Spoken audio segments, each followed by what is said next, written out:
So I have my sketch here, and as you can see, it looks a bit different from what it was in the previous lesson, and that's because I changed a few things on the proportions, because it was like this, and now it's like this. You know, I made the head and the eyes smaller, because she looked like a little girl, and I didn't want that. Like, sometimes I screw up the proportions. So I try to change the things that I don't like about my sketch when I'm still at this stage, because if you try to change these things once you get into painting, it gets harder, you know, to fix all these things. Like, it's still easy to do that, but I don't want to move things around too much once it's painted. So I changed it at this stage. So now I'm gonna start with the values.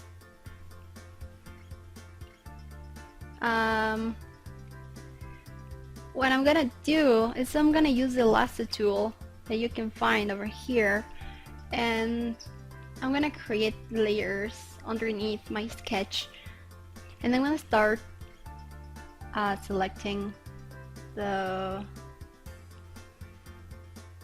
all the skin with the lasso tool. Like, I'm using a Cintiq, so it's a bit easier to do this process. But still, I think if you have, if you're good with the tablet, you shouldn't have any problems. So this is what I do. I think it's a really good tool for selecting large areas.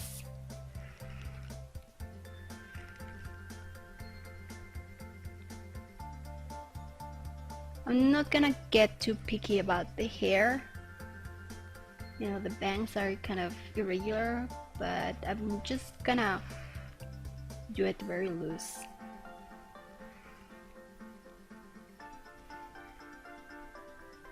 Okay, so my layer for the base tone on the skin, I'm gonna put it underneath the, you know, the face layer. And I'm gonna fill it with the same color that I used for the sketch. And here on the top of my layers window, I'm gonna adjust the opacity. And that's what I'm gonna do for every single element. I'm gonna do the hair now. I usually start with either the hair or the skin, because those are the most important parts of my portrait.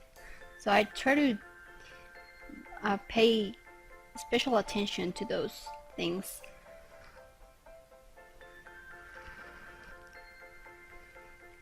It doesn't matter if I get a bit of the skin area, because I'm gonna deselect it. You'll see how.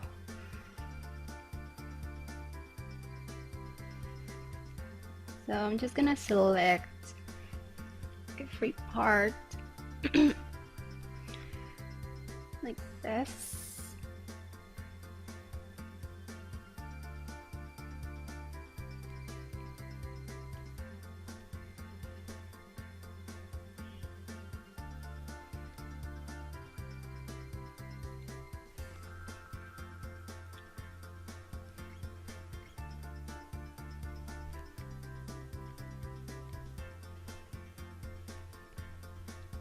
So if I press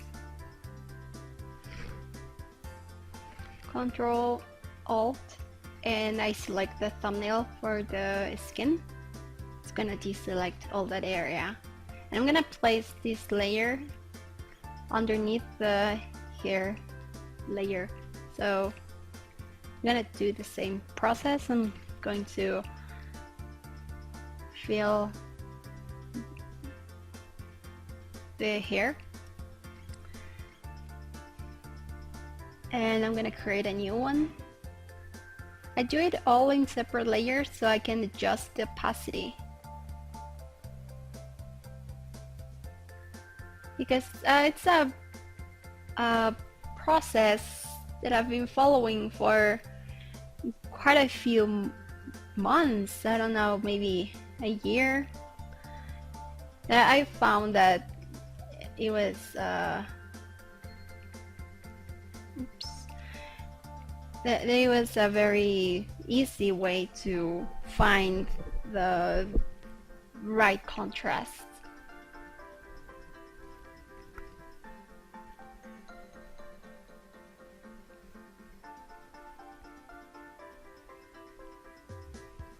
And for the blouse, I'm just gonna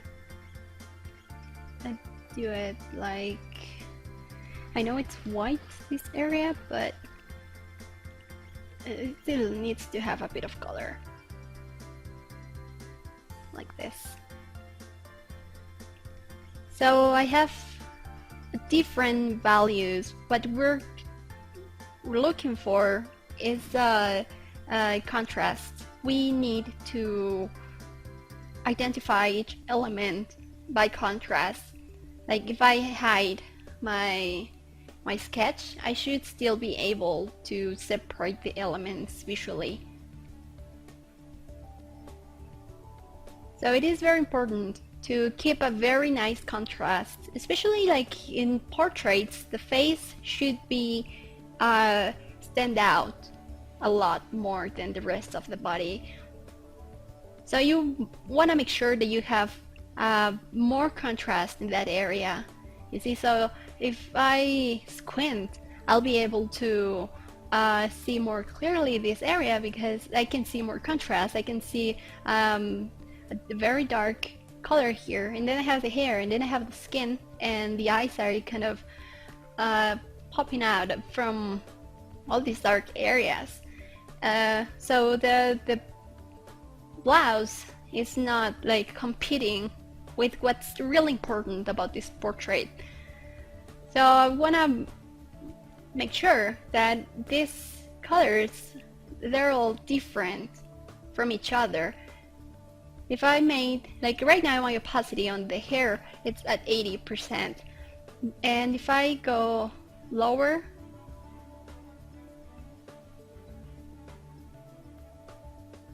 there maybe? No, like visually the hair and the skin are the same tone. And if I hide the sketch, you can see very little contrast between them. And so the hat is the one that's standing out. But if I go back to 80%, it creates a nicer contrast. Same if I go lighter with the hat.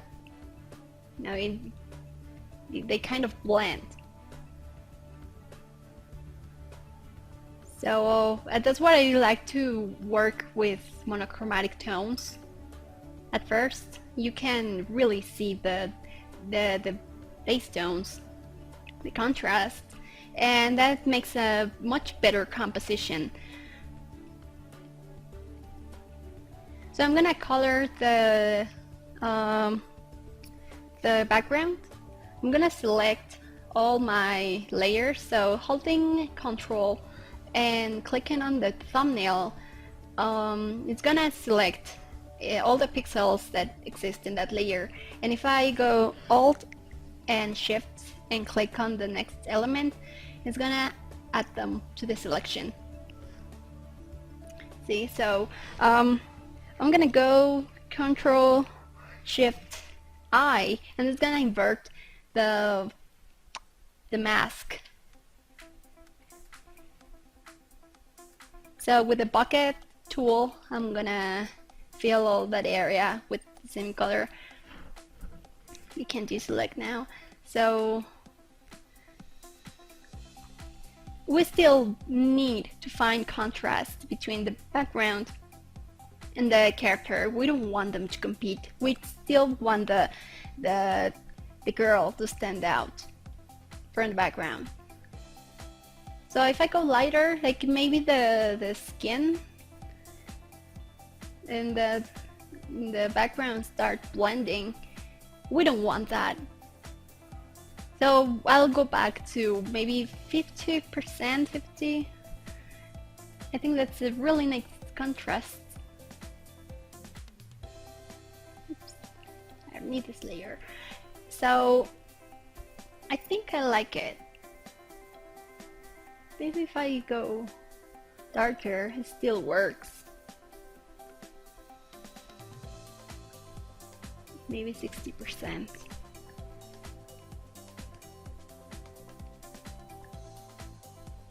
I think I like that at 50. So we'll go with 50. That's what I like about the opacity, and using this technique you can just adjust the tones quite easily.